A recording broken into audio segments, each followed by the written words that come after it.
So we came here today with Mason, actually. Hello. Me, David. We work for NCC Group as security consultants. We specialize in cryptography, but as our day-to-day job recently, we've looked at a lot of smart contracts. So we came here kind of to share the knowledge, share what we've learned, and give you some sort of intro to the world of security in smart contracts. So to start, we have a very detailed timeline of the history of Bitcoin and Ethereum. As you can see, Bitcoin is starting to get quite old, and Ethereum is kind of more recent. So a lot of lessons learned and optimizations that we've understood are in Ethereum, which makes it kind of a better protocol. It's faster, it's stronger, and so on. But it also has something very specific. It has smart contracts. And smart contracts are kind of programs, and we have some sort of good analogy for that to explain. Yeah. So Gavin Wood, who's the creator of Solidity, which is the language most of these smart contracts are written in, says that Ethereum is a computer. And for this talk, we're going to be using that essentially as a main analogy. So why is Ethereum a computer? How does that make sense? So basically, smart contracts are programs that can get uploaded onto this sort of big computer of Ethereum that we can all interact with. Because these interactions are well defined by the Solidity language and by the Ethereum virtual machine itself, we will know basically what happens when we interact with it. Well, unless we don't. All right, so just imagine a computer, right? And just so that you don't look at your phone all the time to check the price, this is the current price of Ethereum. Maybe it has changed. It was yesterday, I think. So Ethereum, invented by Vitalik a few years ago, a pretty young guy. He wrote the first white paper on the subject. It's not really a paper. It's rather a GitHub wiki, but okay. And then it was followed by the yellow paper. White paper was already taken, so just the yellow background color, by Gavin Wood, who pretty much specifies the Ethereum virtual machine. So that's an instruction set, kind of looks like assembly, that you can use to write these programs for Ethereum, these smart contracts. This was quickly followed by other papers, the beige paper, the mauve paper, the Mullen paper, even the Polkadot paper. I don't really understand what's going on there with the backgrounds, but we're going to focus on smart contracts. So if you want to write smart contracts, you can use Solidity. That's the main language. That's the language supported by the Ethereum Foundation. There are other languages, but this one is basically the only one we see, right? More or less. It looks like that. So you can see a version at the very top. Then the contract black hat, the name, and it kind of looks like a class where you have fields and then you have functions. Someone might say it looks very readable, and that's actually on purpose so that people can read and learn these smart contracts very easily and can maybe write them. Yeah, at a high level, Solidity is basically like JavaScript, except for money. Yeah, so some people are going to kill us for saying that, but it looks like JavaScript a lot.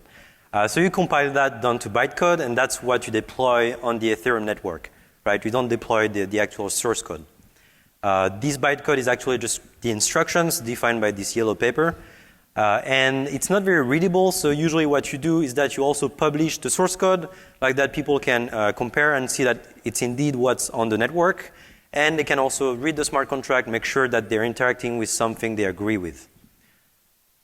All right, so what are these things used for? That's a very big question, and nobody understands really what's cryptocurrencies, what are these smart contracts. So one of the very first idea of Ethereum was to use it for IPOs. ICOs. So ICOs are kind of like IPOs. Actually, anyone here has heard of ICOs before? Okay, a few people. So just think of IPOs, basically. And you can create a smart contract, one of these programs, put it on the Ethereum network, and it creates some sort of sub-cryptocurrency inside of Ethereum. So you create these things called tokens, and you sell them for money to investors, and in exchange you get this money to kind of fund your ideas, to support your company or your startup. This idea of ICO is so strong in Ethereum that there is a standard called ERC20, Ethereum Request for Comment, so like RFCs, right?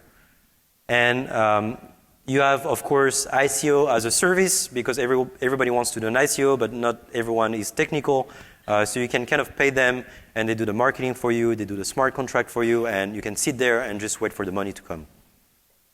Of course, to be legit, an ICO needs a white paper, so you can go on Fiverr, pay $5 and get a white paper that will look legitimate, of course, or you can pay $5 for a review.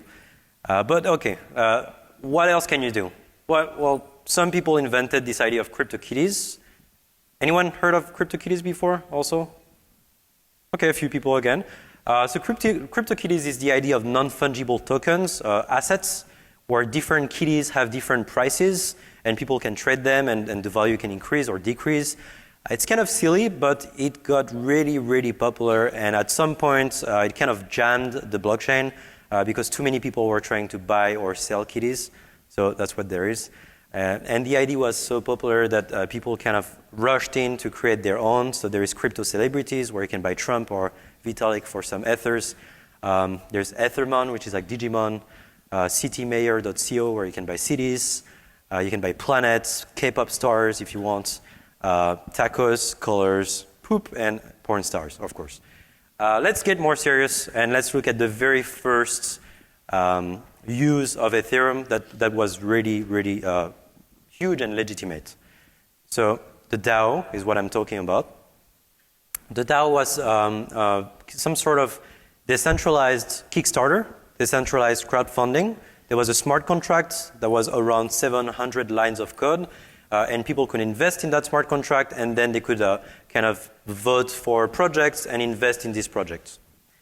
So the DAO was really, really popular. So at the time, I think at the peak, it was $150 million invested. That was the largest crowdfunding on any platform. To give you an idea, that was 15% of all ethers around that, so that's quite a lot. Unfortunately, not so long after that, somebody found a vulnerability in the contract and started draining the contract, getting something like $50 million, and then stopped. So that was quite bad. That's, if you will, the largest bug bounty ever for 700 lines of code, a pretty big reward. And yeah, so Ethereum gave them kind of 15% of all ethers, right? This pile of money, and the DAO just put it on the fire. So that's quite bad, and we're going to see exactly what was wrong with that. So we have this very simplified example of a contract that shares the same vulnerability with the DAO, all right? It has a mapping. This is a hash map. This is a dictionary that maps addresses on the Ethereum network to values. And we have this donate function. You can see it's public. It's payable. That means everybody can call it on the network. You can call it from your computer. And you can send it money because it's payable. What it does is that it updates your balance, right? You're the message sender, to reflect what value you're sending to that function, right? So you can add money to your account. You can imagine that the contract has a state, it's a database, and calling it kind of influence the database, right? It's mutate the state. Everybody donates money, and at the end there is a big pile of money in the contract. Everything's put together, and you know what money is whose money by checking this mapping. Of course, we have a withdraw function with an amount as argument, and you can use that to let people withdraw their ethers that they've donated before. So the first thing it does is that it requires your balance to be greater than the amount you're trying to withdraw. That makes sense, right? The second thing it does is that it calls your address, your message sender in that line. It calls your address and it sends you the money that you're willing to withdraw. And after that, at the very last, it updates your balance, right? It subtracts the amount you're withdrawing from this state, the contract state. All right, so the problem here is when we're calling your address to give you back your money. This is the problem here. So let's see a diagram. So imagine that you're the message sender. You're sending some money to the DAO, some ethers, via the donate function, and now you want to withdraw everything. So you're like, hey DAO, can I withdraw something, right? Sure. And the DAO is like, yeah, I'm checking that you have the balance, and now I'm sending you back the money, right? At this point, the DAO kind of calls your address, right? But it's all part of the same transaction. Now, addresses on Ethereum are either contract addresses or non-contract addresses. So either yourself, like the person addresses, or a smart contract, right? And here imagine that the person who's actually donated to the contract, the DAO, and is not withdrawing is not a person, it's a contract. It's possible, it's possible. What you would have to do is you would have to call this contract first to start the transaction, and the contract would then call the DAO, and the DAO would send back the money to the contract. That's all part of one transaction, again. At this point, really, when the DAO is calling your contract, your address, your contract, there is maybe a fallback function in there, and if there is, pretty much there is code execution. So they're calling a function on your contract. This is kind of a weird idea of calling other contracts, which can call other contracts, and you have to be aware that this kind of thing can happen, right? A contract can call another contract, that can call another contract, and so on. And this, security-wise, is very kind of messy, and it can quickly get out of hand. So you have to be careful about what you're doing. So what can we do at this point? They're calling our contract, and you can see that as some sort of nested call in the execution of the first smart contract. And what can our malicious smart contract do? Well, it can just call back into the DAO. So remember, we're here in the execution of the DAO, which is calling our contract, right? So we are in some sort of nested call. We haven't reached that line yet that updates our balance because we haven't returned from that call up there. And now the call is calling that withdraw function again. And the require here is going to work, right? Because we still have the money on the account. We haven't reached that last line yet. We haven't returned from that previous call. So this line is fine, and we can pass the check, and withdraw again. And again, this will go into a nested call again, which can go back in the contract, back and forth, and we can withdraw and withdraw and withdraw. Even though we don't have money in the DAO anymore, the DAO hasn't updated the thing yet. And at the end, when we stop, the DAO will update that as it returns from all those nested calls. So this problem is called reentrancy, and it boils from the fact that whenever you call an address, maybe because you're sending money to that address, if it's a smart contract, then it might lead to code execution. Whenever you're doing that, whenever you're calling a contract in the middle of some execution, you don't know what's happening there, especially when it's an untrusted address, right, or an untrusted contract. So it could call back into your function, or it could call back into another function of your contract, and that could change the state of your contract. So you don't know what's happening from there. So that's basically it. And now we can, I guess, go to the next story. Yeah. So the next big vulnerability that you might have heard of is coming from the Parity multi-signature wallet. As a matter of fact, this is not just one vulnerability, but is in fact a pair involving the same piece of technology. So before we can talk about that, we'll have to talk about what is Parity. This is a big meta blockchain company that was founded by Gavin Wood, who you might remember from a few slides ago. Their big thing or one of the many things that they put out was this multi-signature wallet. So at a high level, it basically looks like this. There's a lot more functionality to it, but these are the functions that we're going to end up covering. So you have this initialization for the wallet, you have confirming for a transaction, and you have killing a contract, which basically turns off its functionality and sends it to a new contract. So when we are initializing the wallet, let's say David, myself, and our friend Thomas want to make one, then let's say that we want to make sure that anytime we spend money, at least two of us end up having to be signatories to that transaction. This is something that a lot of people see as a best practice, us included, because it makes it so that one rogue actor or one stolen private key doesn't end up leading to a full leakage of all of your money. Right. If you look at all these funds, all these ICOs, all these banks that hold a lot of money, they will always use these multi-sig wallets instead of normal wallets or addresses, because like that they can share the responsibility, right? It's not just one private key, as you said. Yeah, absolutely. And so it turns out that the Parity multi-signature wallet was a little bit more complicated than that.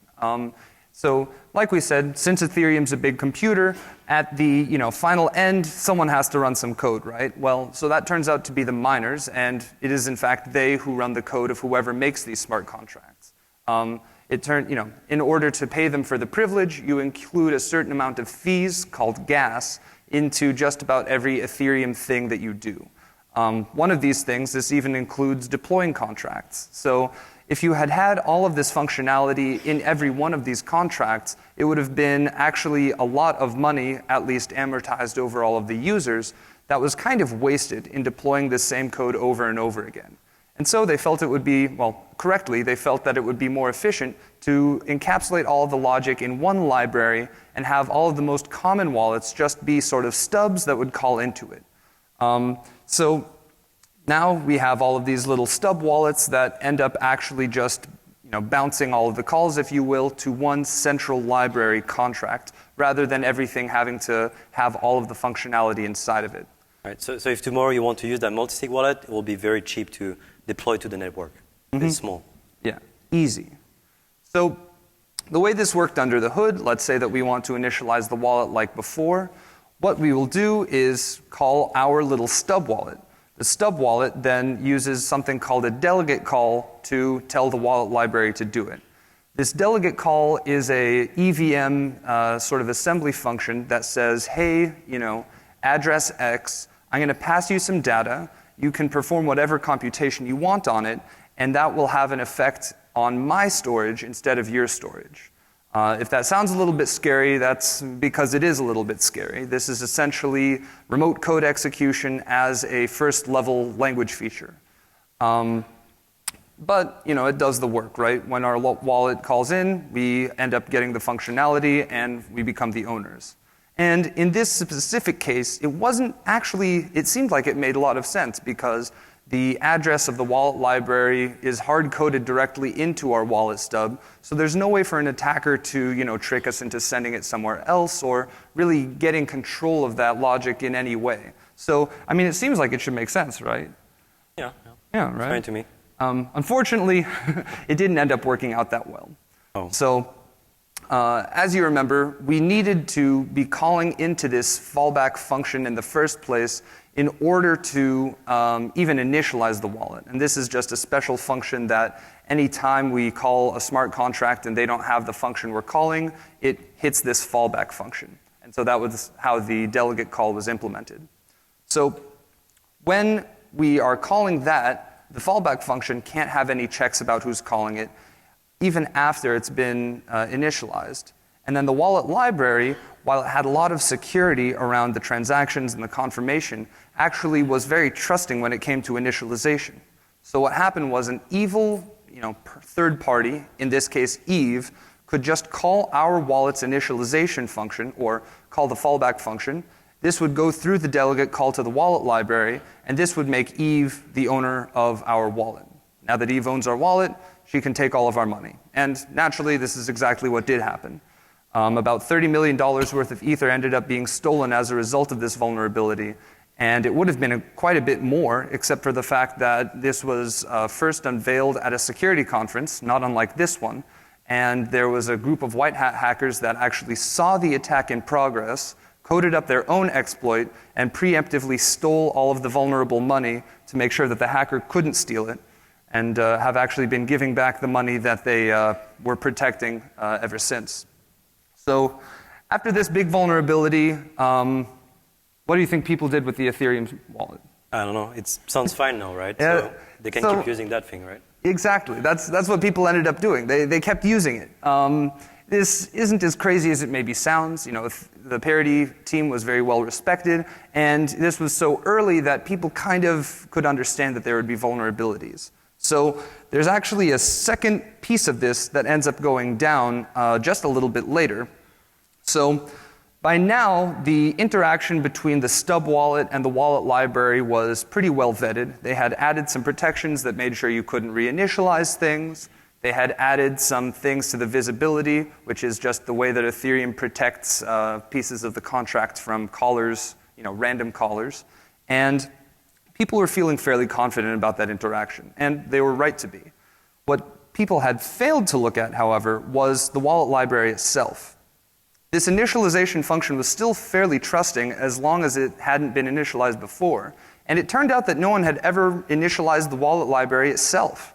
And so there was a user named DevOps199, or at least called DevOps199, who ended up one day initializing the wallet.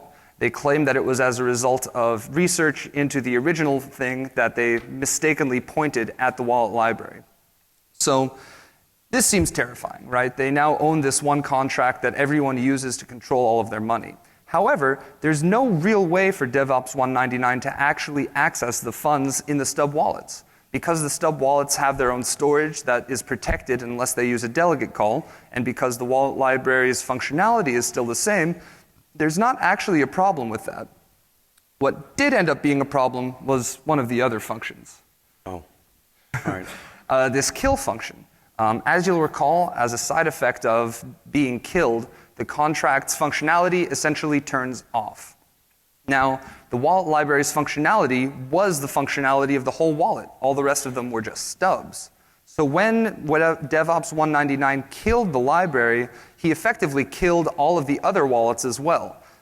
This ended up locking up $280 million worth of Ethereum irrevocably, and now they are essentially frozen forever because there's no way to get the funds back out.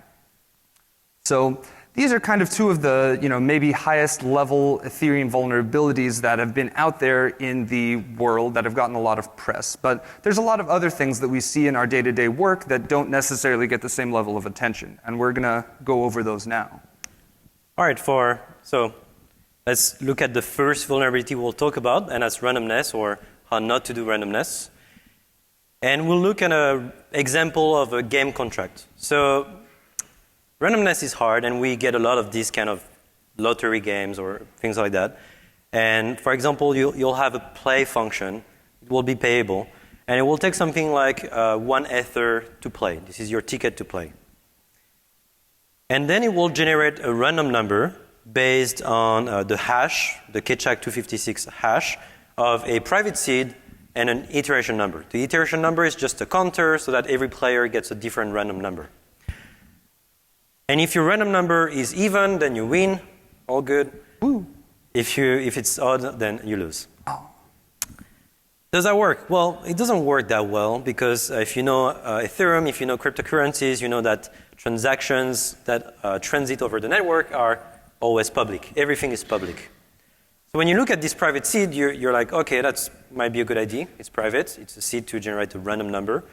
But the private keyword here means that basically other contracts cannot access it as part of an execution.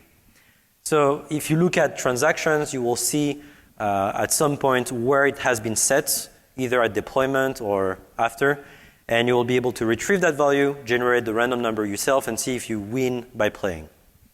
So it doesn't work well, and you might wonder what works, right? And Solidity has a list of functions that you can use to get some values that kind of look random, but there's a lot of them and you don't really know what to do. So the yellow paper itself gives some guidance on how to do things. So it says that you can use maybe the block hash or the block timestamp or the block beneficiary address and things like that to generate random numbers. So sounds like it works, right? Yeah, why not? It's in the yellow paper. So that's proof for us that it works, right? And no, these guys, for example, I mean, a lot of people got pwned, and these were a good example, Smart Billions. They lost 400 Ether, which is not comparable to the DAO or Parity, but it's still quite a lot of money. And pretty much they used the block hash, the first advice of the yellow paper. And the block hash is a hash of a number of things in the block. And if you ask for the block hash of the current block number, basically the miners don't know what it is when they execute your transaction because they haven't finalized the mining of the block. They haven't found like the nonce or that kind of things. So they will just set it to 0. And if you use the block hash of the current number, it's going to be 0, and pretty much you're going to win every time. This is not what Smart Billions did. They used a fixed block number. But the problem is that if the block number goes 256 blocks in the past from the current number, then it will be set to 0 as well. Just an optimization problem. So what the attacker did for smart billions is that they waited 256 blocks to be mined, they played, and they won. Another problem arises when you use a block number that is between the current block number and the before 256 blocks in the past. You still have an attack. So what can you do? So imagine that you're playing with a smart contract, kind of what we did with the DAO. You're not playing with it directly, but you're deploying your malicious smart contract, and you have some function that you're calling on there. And your smart contract checks if the block hash of that block number that we're playing with is good, is even. If it is, it plays the game, right? And it wins, right? Because it's the same transaction, the block hash, the block number, everything's the same. So that's an interesting way to exploit things on the network.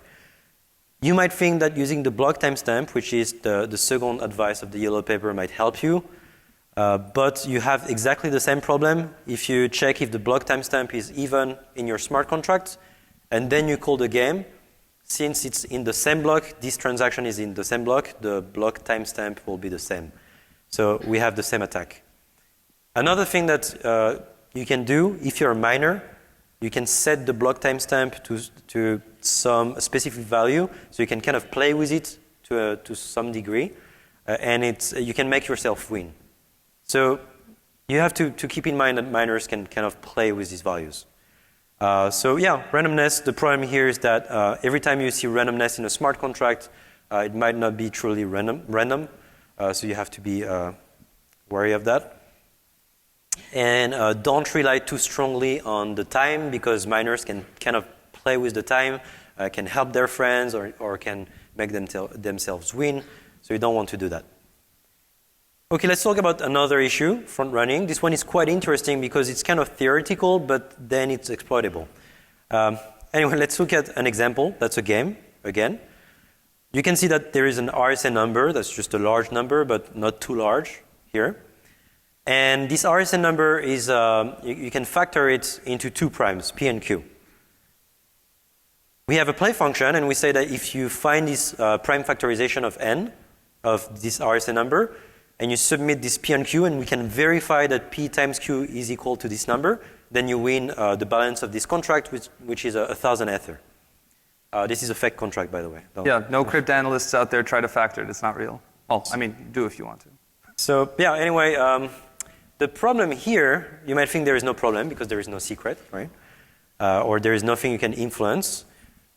But there is a problem. So imagine you're Alice, or imagine you have a friend called Alice, and she factors the number, finds P and Q, and submits the solution to the network. So she puts the solution into a transaction, sends it to the network, and wait for it to be mined.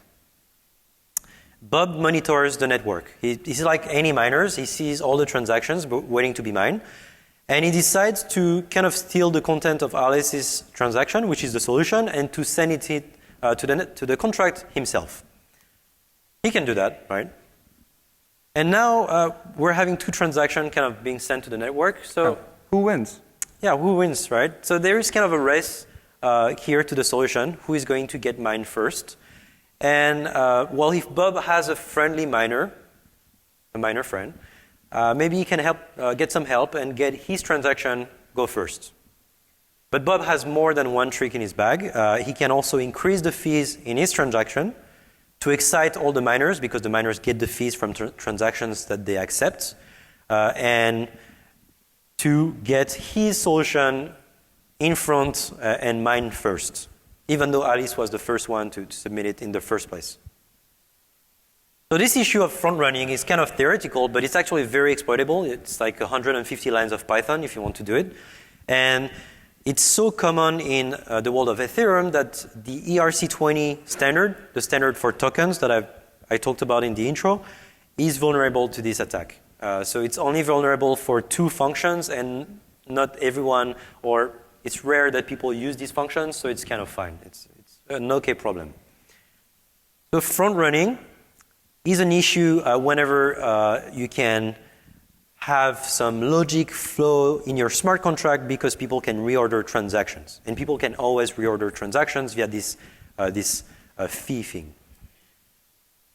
Also, whenever your transaction contains some secrets, you have to be aware that people can read these secrets just by monitoring the blockchain. So that's bad by itself also.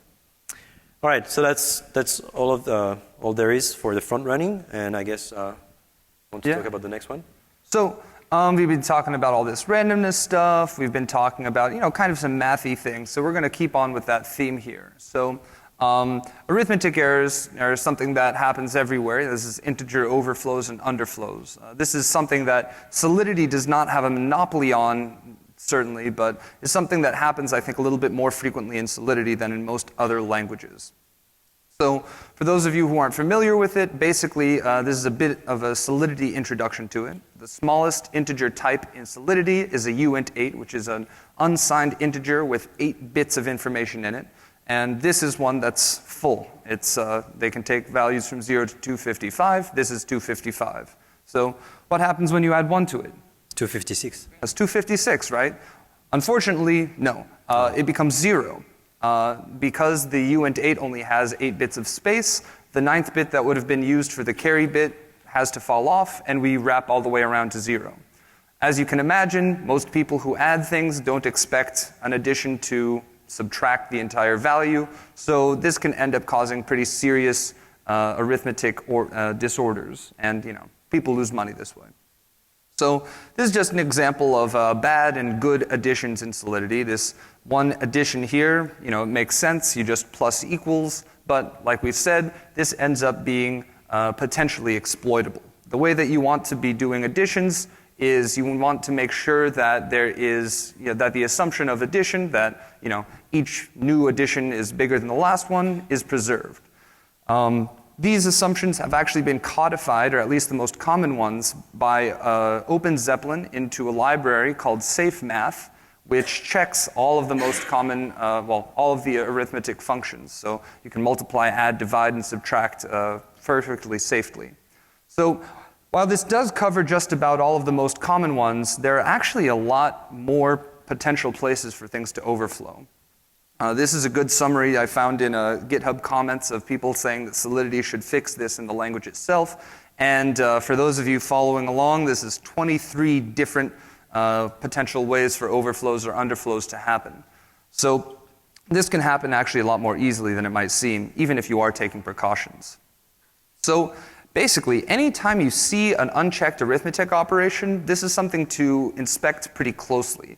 Especially if you're able to increase or decrease by large amounts.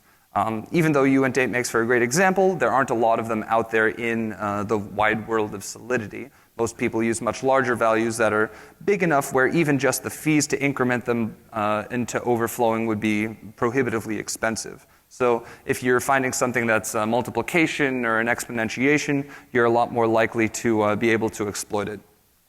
And also, just like anything else in Solidity, anytime you're able to access from a lower level of privilege, if you don't have to be an owner, if you don't have to be even a participant, that's something that you need to look at extra closely.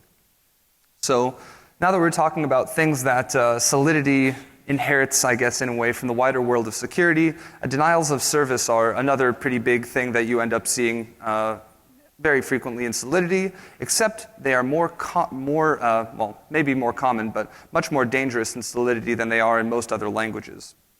So, as an example, before we get into the way that this works, we're going to talk about the block gas limit.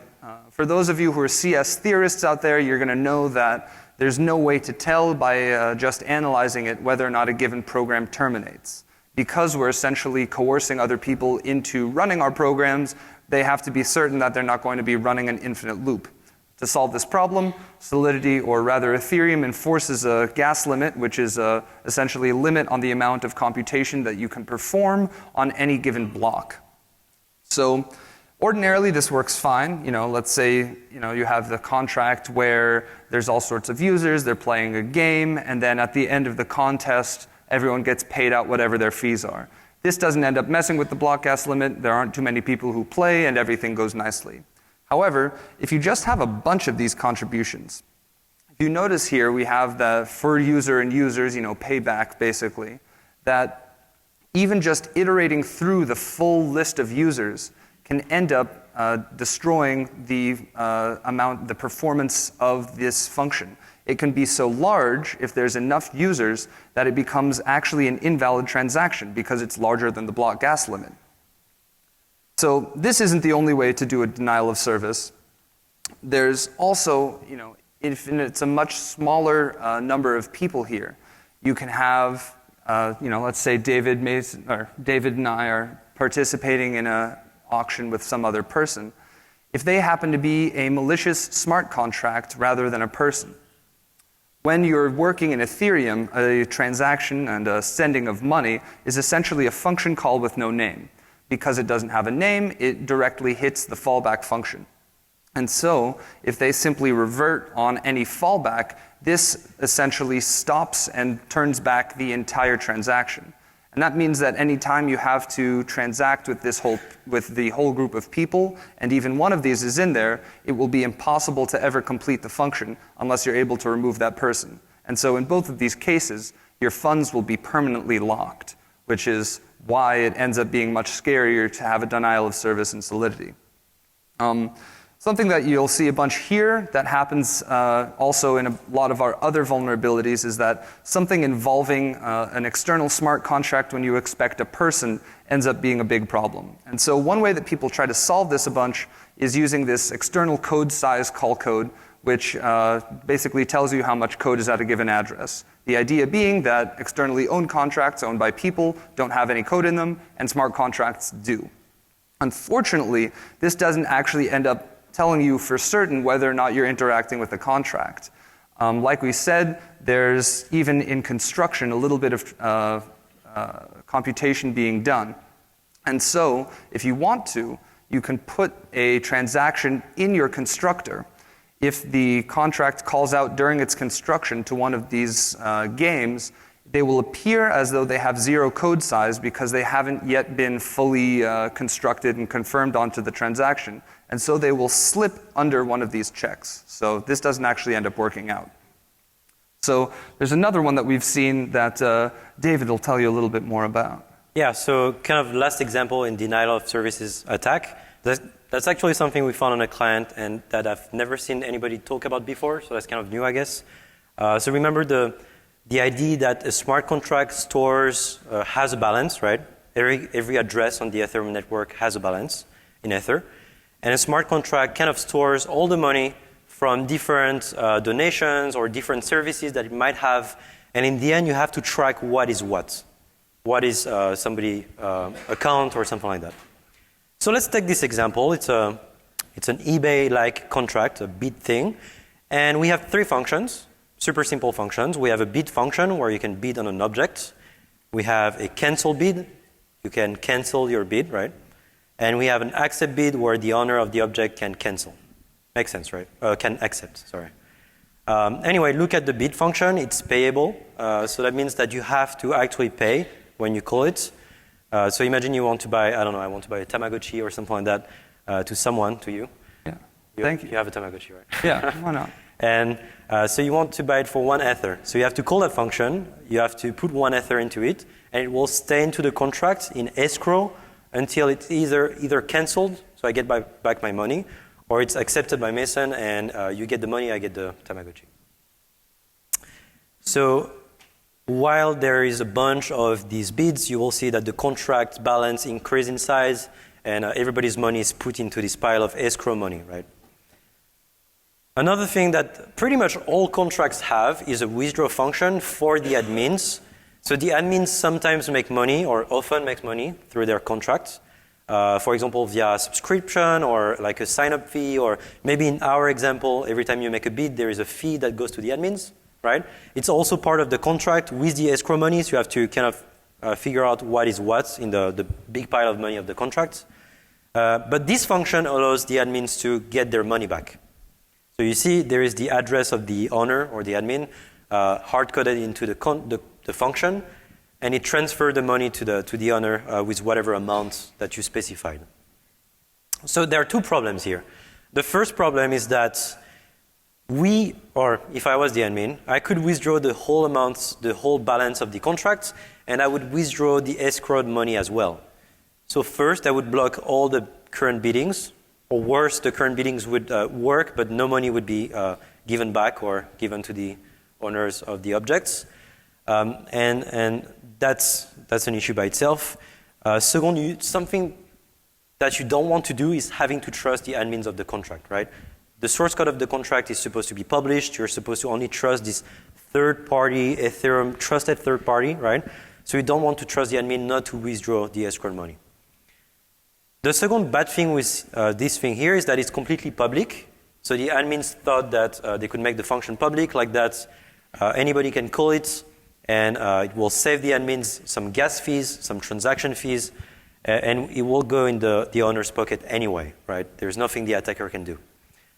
But they were wrong in our case, and we saw that pretty much if the attacker withdraws the whole amount, it goes into the owner's pockets, but it blocks all the transactions, all the bids, right? All the escrow money is removed from the contract. So if the admins wants to unlock the logic of the contract, they have to put the money back inside the contract.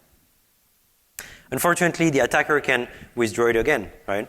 And this is kind of the cat and mouse game, and it kind of looks like a real denial of service or on a real server or something like that, right? So that's quite an interesting one, and as I said, we've never seen that, so I'm guessing we'll see more and more things like that in security in Ethereum. Yeah. And so, if you want to avoid this kind of stuff, what do you want to look for? Or if you want to find this kind of stuff, what do you look for? So, essentially, anytime you have a loop that depends on a storage value here, and by this we mean that a value that's inside of the contract, anything that an attacker or an external person can modify, this can potentially be run up and turn into one of these denials of service. If you have a function that depends on transactions to external contracts, this is something that you have to be very wary of, as someone can just revert it and end your whole fun transaction. And finally, anytime you have a publicly accessible function that changes up the contract balance. These are all the things that you need to be looking out for if you want to mess with people or if you want to avoid being messed with. So, at a high level, what are the things that you want to be taking away from this if you're looking to audit a smart contract? So, one thing that you have to know ahead of time is these sort of Ethereum gotchas. As we've seen, there's a lot of the stuff in Solidity that doesn't quite function the way that would most make sense. Things end up being a little bit more complicated under the hood than they might initially appear. Yeah, it's not the typical web app or normal pen test. It's quite different just because of the blockchain and all of these new concepts. Mm-hmm.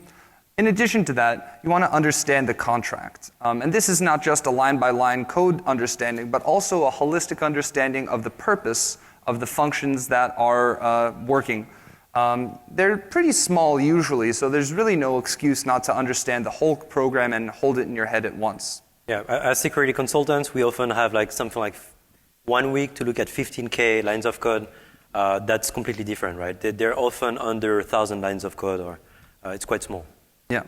And finally, just as an easy set of wins, before you really dig into the logic, you have all of these sort of easy to find things that can end up ending the day of the contract that you can just sort of scan through before you really dig in. And then, last but not least, anything that can be accessed by the public, anything that just anyone can go along and transact with, that's what you want to look most deeply at. Oops. All right, tools. That's kind of the bread and butter of consultants. We use tools, of course. There are some clever analyzers like Oyente, Mithril, Manticore. They're doing great works actually in that domain. But what we've found is that we often don't really find anything using these tools unless it's obvious or there's a big issue. So we always run them. It's best practice, right? Or as developers, people should run them. But don't expect too much most of the time, unless you're lucky. Remix, on the other hand, linters can be very, very powerful. Remix specifically is a browser IDE. So you can run it locally on your machine, or you can go on remix.ethereum.org, I think. So the Ethereum Foundation is hosting one. And it's quite a useful IDE. You can run a local blockchain. You can test things very quickly. You can deploy things. It has a debugger, so you can go through a transaction step by step, go back in time. Very, very, very useful. It has also a static analyzer, which is actually quite clever. We also always find like quick stuff or quick wins in the beginning of the engagement via this analyzer. So Remix is really the most powerful tool that we currently have. There is Truffle, but it's okay. It's the main environment for developers. It's pretty much like Remix, but it's it's an environment for developers. It do the same kind of thing. It has a debugger, has a local blockchain, and so on. But you can do stuff that are not super useful for us. So you can write unit tests in JavaScript and stuff, things like that. So we don't really use it, but you have to keep it in mind in case there is a feature that Truffle has that you cannot really use in Remix and inversely. There are also disassemblers and decompilers. Unfortunately, it's not super useful for us, and it shouldn't be useful because most of the smart contracts, if not all smart contracts, should also publish the source code. Otherwise, there is not really a point in just publishing like a black box.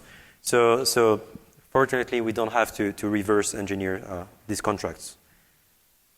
Yeah, just a few thoughts about the future of security in smart contracts. We think formal verification has actually a future in Ethereum, just because smart contracts are so small, right? Under 1,000 lines of code for most of them. It shouldn't be tedious to actually write formally verified code, and it's still at its infancy, but we think it has a bright future.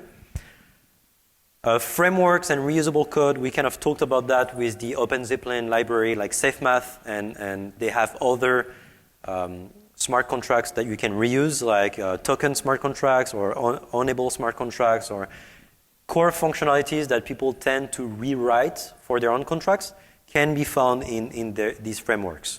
So instead of reinventing the wheel, it's good to use them because they've been audited. We've audited them quite a few times. So now when we look at clients' code that use that, we can skip it and directly dig in something that hasn't been audited before. So really no excuse to make mistakes in these things when you have these kind of frameworks. Ethereum is updated frequently. If you compare that to Bitcoin, it's seeing quite its share of updates. It's moving fast, and you have to keep yourself up to date. You have to check what's new in the EVM, what's new in the last attack of the week, or something like that, right?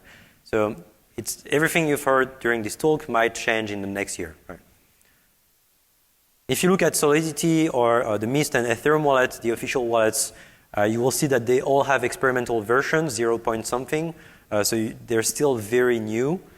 If you look at the nodes in general, like for example the Geth node, which is what miners or just nodes can run, you will see that they're quite buggy. I have one and I have to, I think, restart it 4 times a day or something like that.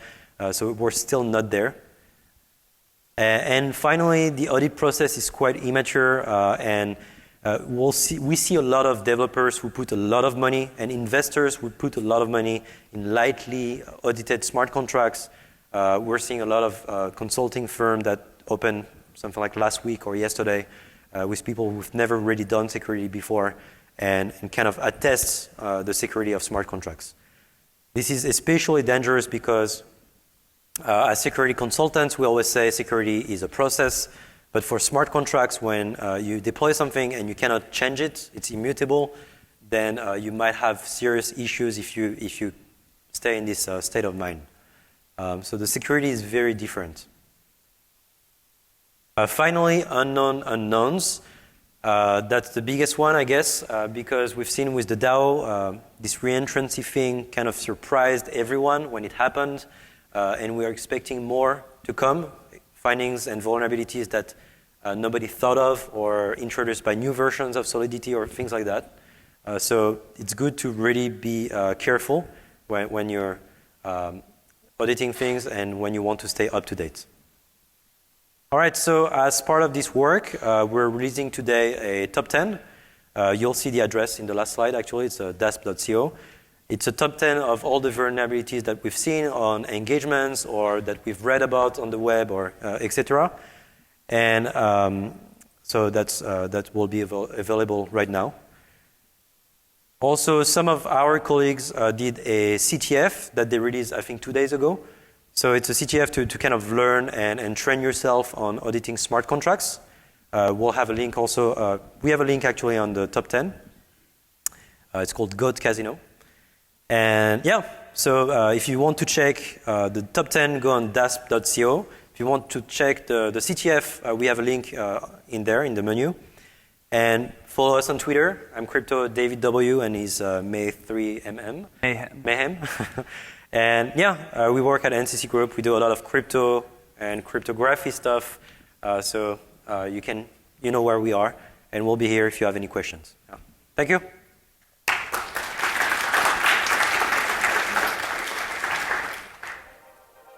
I think we have some time for questions if anyone's got any.